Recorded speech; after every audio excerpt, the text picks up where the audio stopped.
Assalamualaikum warahmatullahi wabarakatuh. Hai semua, perkenalkan kami dari kelompok 6 akan menyampaikan presentasi dengan tema Job Evaluation atau evaluasi kerja untuk memenuhi tugas mata kuliah Manajemen Sumber Daya Manusia dengan dosen pengampu Bapak Umban Adijaya, SPD, MM. Definisi job evaluation dapat dikatakan bahwa evaluasi pekerjaan adalah proses di mana pekerjaan tertentu dari suatu bisnis dan industri perusahaan dibandingkan dengan pekerjaan lain di perusahaan tersebut.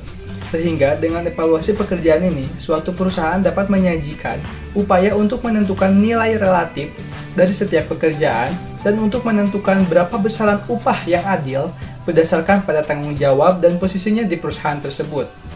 Nilai relatif yang dimaksud adalah sebuah nilai yang dihasilkan dari faktor tanggung jawab, keterampilan, usaha, dan kondisi kerja. Tujuan job evaluation 1. Untuk mengamankan dan memelihara deskripsi yang lengkap, akurat, dan impersonal atau tidak bersifat pribadi dari setiap pekerjaan atau pekerjaan yang berada di seluruh publik. 2. Untuk memberikan prosedur standar untuk menentukan nilai relatif dari setiap pekerjaan yang ada di pabrik. 3. Untuk menentukan tingkat upah untuk setiap pekerjaan yang adil dan setara dalam kaitannya dengan pekerjaan lain di pabrik atau juga industri. 4. Untuk memastikan bahwa upah serupa dibayarkan kepada semua karyawan untuk memenuhi syarat untuk pekerjaan serupa. 5. Untuk mempromosikan pertimbangan yang adil dan akurat dari semua karyawan untuk kemajuan dan mutasi. 6.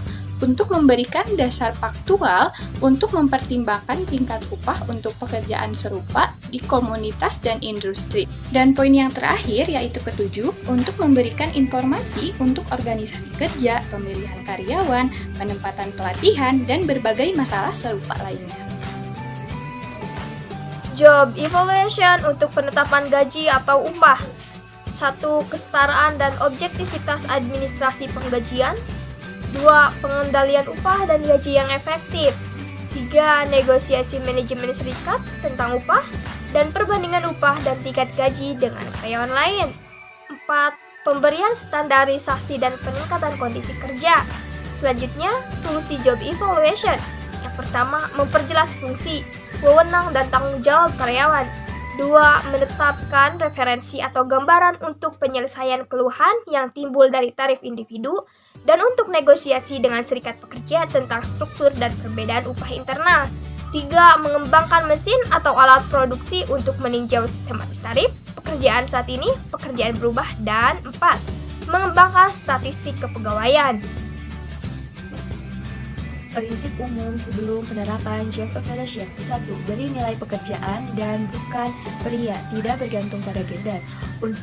Unsur-unsur yang dipilih untuk tujuan penilaian harus mudah dijelaskan dalam istilah dan jumlahnya sedikit mungkin.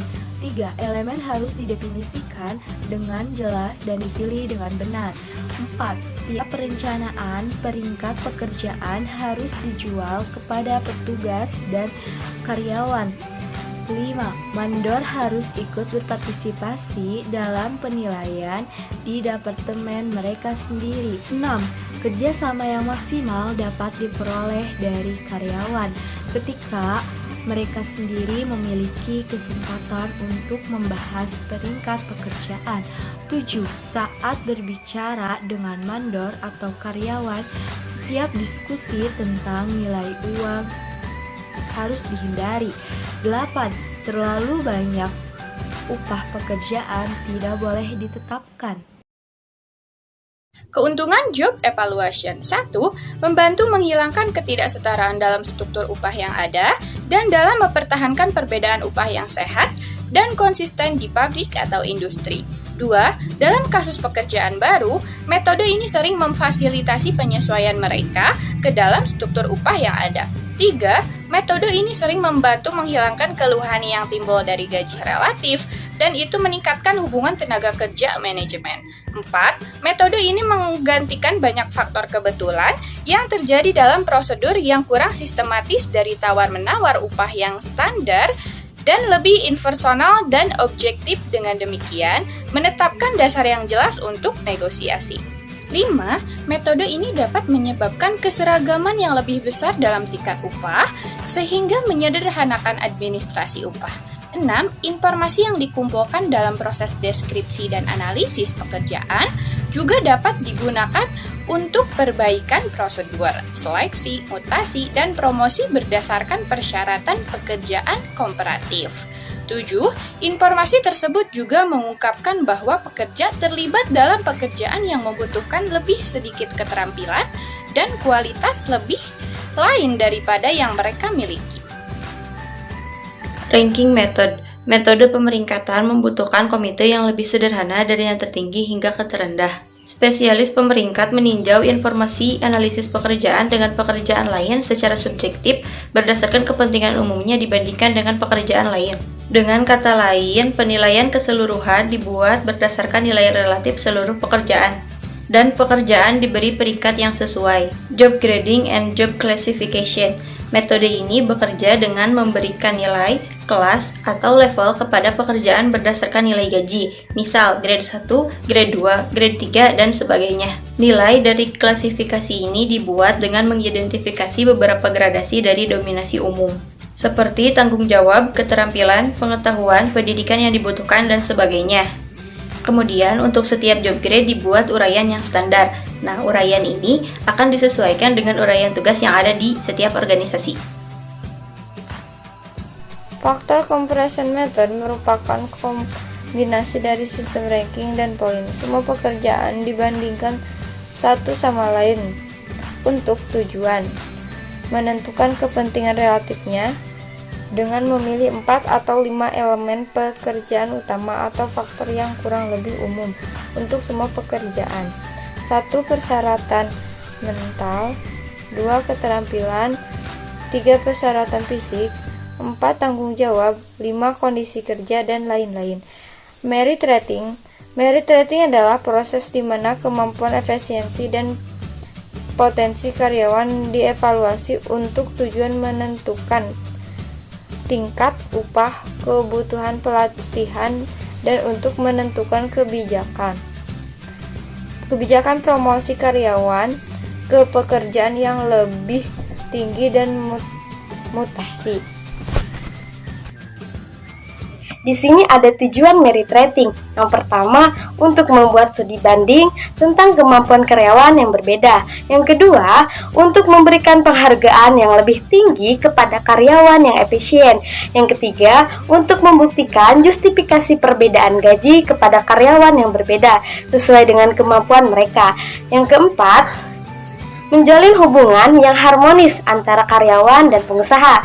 Yang kelima, untuk memotivasi karyawan agar bekerja lebih baik dan lebih banyak. Yang keenam, untuk menentukan kebijakan promosi dan transfer. Yang ketujuh, untuk mengevaluasi keberhasilan program pelatihan. Dan yang terakhir, untuk meramalkan kebutuhan pelatihan bagi karyawan dan untuk menentukan sifat pelatihan. Metode merit rating. Yang pertama, prosedur peringkat. Nah, dalam metode ini, kemampuan seseorang karyawan akan dibandingkan dengan karyawan lain. Dengan metode ini, karyawan dibagi menjadi karyawan yang efisien dan tidak efisien.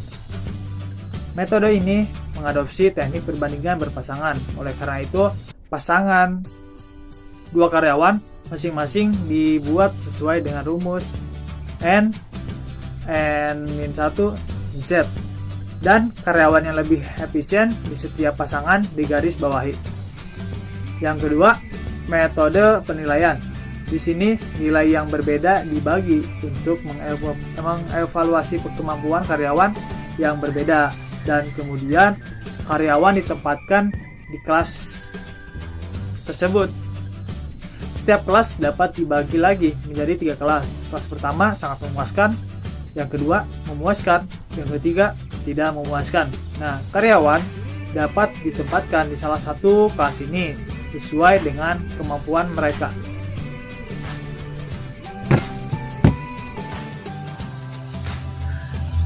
Perbedaan job evaluation dan merit rating. Job evaluation memiliki arti di mana pekerjaan yang berbeda dari suatu perusahaan itu dievaluasi. Proses ini dimulai setelah pengangkatan dari seorang karyawan. Dalam prosesnya, kinerja seorang karyawan akan dievaluasi oleh karyawan lain dengan pangkat dan status yang sama. Hal ini terkait dengan studi relatif dari pekerjaan yang berbeda, sehingga dapat menentukan remunerasi yang akan ditentukan. Selanjutnya yaitu merit rating. Merit rating memiliki arti suatu proses di mana kemampuan, efisiensi, dan potensi seorang karyawan dievaluasi. Proses merit rating ini dimulai sebelum pengangkatan karyawan, sehingga dalam prosesnya kemampuan, efisiensi, dan potensi seorang karyawan itu dievaluasi. Hal ini terkait dengan studi karyawan yang berbeda, yang dimana hasilnya akan menentukan remunerasi seorang karyawan tersebut yang berdasarkan pada efisiensi, kemampuan, dan potensinya. Keterbatasan job evaluation. 1. Perubahan yang cepat dalam teknologi dan dalam penawaran dan permintaan keterampilan tertentu telah menimbulkan masalah penyesuaian. 2.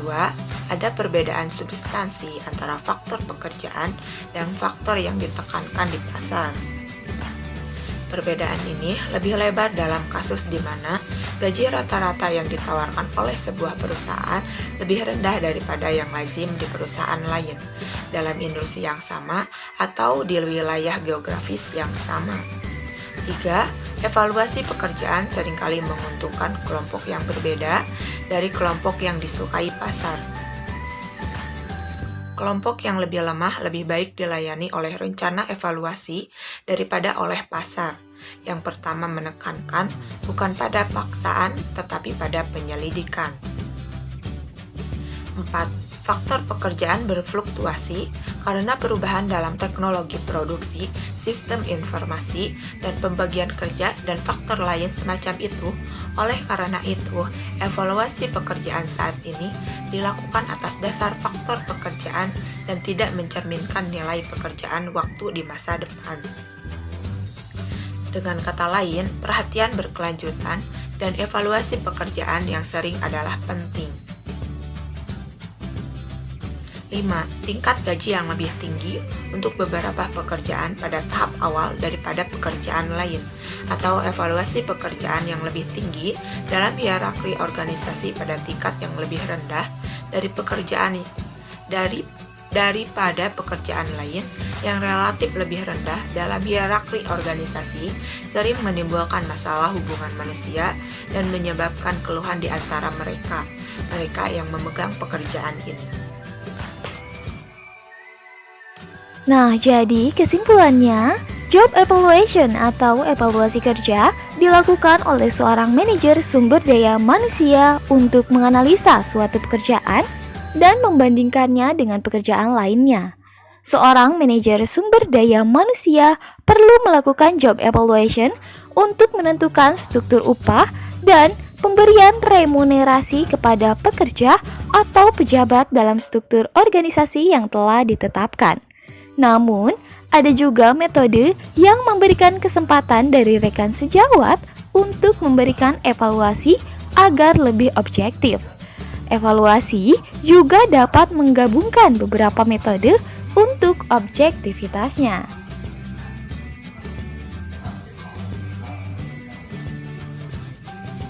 Nah, bagaimana nih teman-teman? Sudah paham kan? Mudah-mudahan informasi yang kami sampaikan bermanfaat untuk teman-teman semua ya. Sekiranya sudah paham, jangan lupa like, comment, subscribe, and share sebanyak-banyaknya ya.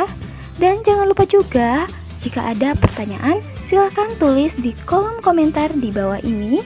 Terima kasih telah menonton video ini. Wassalamualaikum warahmatullahi wabarakatuh.